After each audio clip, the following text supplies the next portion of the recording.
পাহাড় কেটে তৈরি সুবিশাল প্রাসাদ, উন্নত সভ্যতা, আর তারপর মুহূর্তেই ভয়াবহ ধ্বংস। কোরআনে বর্ণিত সামুদ জাতির এই কাহিনী যুগ যুগ ধরে মানুষের কৌতূহলের কেন্দ্রবিন্দু। কিন্তু জর্ডানের প্রাচীন শহর পেট্রা আবিষ্কারের পর নতুন করে প্রশ্ন উঠেছে, এটাই কি সেই সামুদ জাতির বসতি? পবিত্র কোরআনে আল্লাহ তাআলা সামুদ জাতির কথা উল্লেখ করে বলেন, তারা সমতলে প্রাসাদ নির্মাণ করত এবং পাহাড় কেটে ঘরবাড়ি তৈরি করত। আল্লাহ তাদের হিদায়াতের জন্য হযরত সালেহ আলাইহিস সালামকে নবী হিসেবে পাঠান, কিন্তু তারা অবাধ্য হয়ে অলৌকিক নিদর্শন দাবি করে।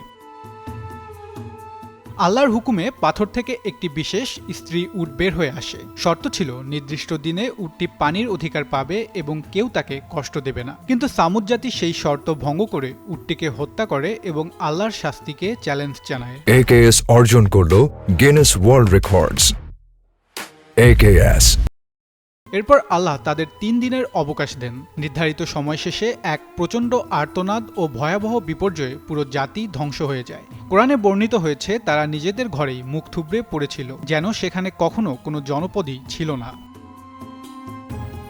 1812 সালে ইউরোপীয় অভিযাত্রীদের মাধ্যমে জর্ডানের পেট্রা নগরী বিশ্বের সামনে আসে। পাহাড় কেটে তৈরি অসাধারণ স্থাপত্য দেখে অনেক গবেষক কোরআনের সামুদ জাতির বর্ণনার সঙ্গে এর মিল খুঁজে পান। তবে কিছু প্রত্নতাত্ত্বিকের মতে পেট্রার প্রধান স্থাপনাগুলো মূলত নাবাতীয় সভ্যতার, যা প্রায় 2000 বছর আগের। তাই প্রচলিত গবেষণায় পেট্রাকে সরাসরি সামুদ জাতির নগরী হিসেবে নিশ্চিত করা হয়নি।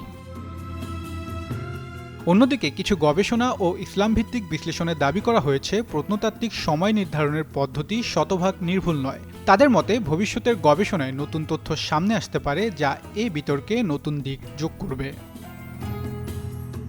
তবে একটি বিষয় নিশ্চিত, কোরআনে বর্ণিত সামুদ জাতির ঘটনা আমাদের জন্য কেবল ইতিহাস নয়, বরং ঈমান, আনুগত্য ও আল্লাহর নির্দেশ মানার এক চিরন্তন শিক্ষা। তাই পেট্রা সামুদ জাতির নগরী হোক বা না হোক, আল্লাহর নিদর্শন থেকে শিক্ষা গ্রহণ করাই একজন মুমিনের প্রকৃত দায়িত্ব। তাসিম বর্ণ, যুগান্তর নিউজ।